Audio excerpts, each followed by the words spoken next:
BLO వారికి చేతులు ఇచ్చి నమస్కారం చెప్తున్నా. కీసర బిఎల్ఓ వారికి, బిఎల్ఓకి పిల్లలకు కీసర గ్రామ పంచాయతీలో ఓటర్ లిస్టు చాలా అవకతవకలు ఉన్నాయి. ముఖ్యంగా ఏంటంటే కీసర నివాసం లేకున్నా కానీ వాళ్ళ ఓట్లు క్రమసంఖ్య ఓటర్ జాబితాలో ఉంది. వారు వేరే ప్రాంతం అంటే సుమారు కీసర మండలంలో ఉన్నారు, ఒక్కోసారి కీసర వేరే జిల్లాలో ఉన్నారు, కొన్నిసారి వేరే రాష్ట్రాల్లో కూడా నివసిస్తారు. కానీ అలాంటి జాబితా కీసర ఓటర్ జాబితాలో ఉన్నాయి. ఇలాంటి ఓట్లు తొలగించాలని నేను ఖచ్చితంగా విన్నవించుకుంటున్నాను. దాంతోపాటుగా వరుస క్రమంలో ఓట్లు లేవు.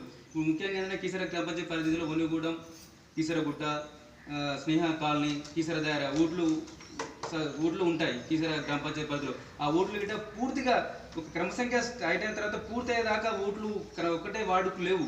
అంటే మధ్యలో ఇంకో వార్డు నెంబర్ యాడ్ అవుతున్నాడు.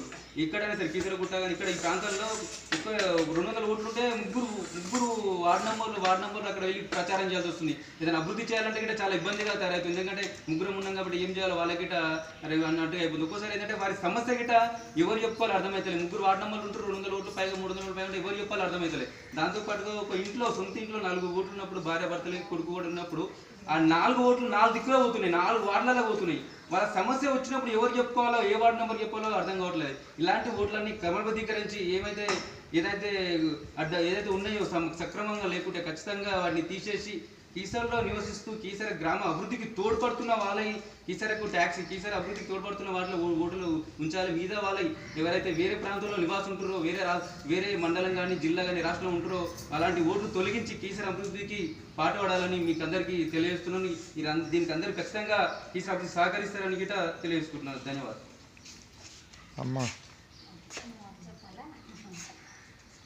వెంకటేష్ గారు ఇచ్చిన పిటిషన్కి మేము మా బిడ్డల వాళ్ళందరం దాదాపుగా ఏపీఎస్ అంటే అవి ఇంతకుముందు జరిగిన గ్రామ పంచాయతీ ఎన్నికలు కాబట్టి అది వార్డ్ వైజ్ ఉంటుంది. సో వార్డ్ వైజ్ అంటే మీకు అన్నీ ఒకటే దగ్గర వాళ్ళు జంబ్లింగ్ అంటే గ్రామ పంచాయతీ వాళ్ళు ఆ వార్డ్ వైజ్ లిస్ట్ చేస్తారన్నమాట. సో వాళ్ళు లిస్ట్ చేసేటప్పుడు మేబీ అక్కడ ఓట్లు ఏమైనా మిస్ప్లేస్ కావచ్చు. కానీ మా ఎంపీ ఎలక్షన్స్ కానీ ఎమ్మెల్యే ఎలక్షన్ కానీ అన్డౌటెడ్లీ ఓటు ఉన్న వాళ్ళకి ఖచ్చితంగా ఓటు అందులో ఉంటుంది. ఒకవేళ లేదనుకోండి బిఎల్ఓల దగ్గర ఎంక్వైరీ చేసుకోండి. ఒకవేళ అక్కడ కూడా లేదు అనుకోండి ఫర్దర్ ఒక ఫామ్ 6 న్యూ అప్లికేషన్ ఇవ్వండి. ఈ రోజు కానీ నిన్న ఉండే ఆల్రెడీ ఈరోజు 2 రోజులు స్పెషల్ క్యాంపెయిన్ ఉంది.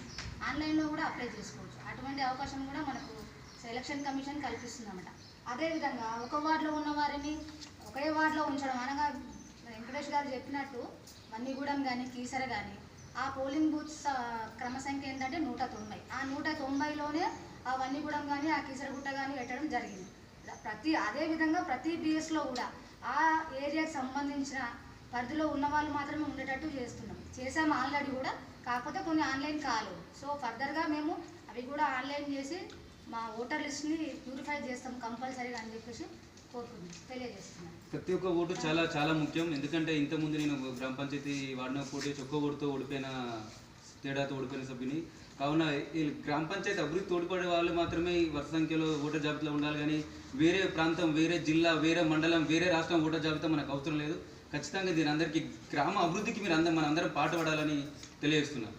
గ్రామం బాగుంటేనే దేశం బాగుంటుంది కాబట్టి గ్రామంలో లేని వాళ్ళని ఖచ్చితంగా నిర్దాక్షిణ్యంగా బిఎల్ఓలు లేని వాళ్ళను రిజెక్ట్ చేయడం జరుగుతుంది. అది 100% అది వితౌట్ ఎనీ ప్రూఫ్ ఉంటేనే యాజ్ బిఎల్ఓగా మనం యాక్సెప్ట్ చేస్తాం. ప్రూఫ్ లేని ఎవరిని ఓటర్ లిస్ట్లో ఓటర్ కార్డుకు ఎలిజిబుల్ కాదన్నమాట.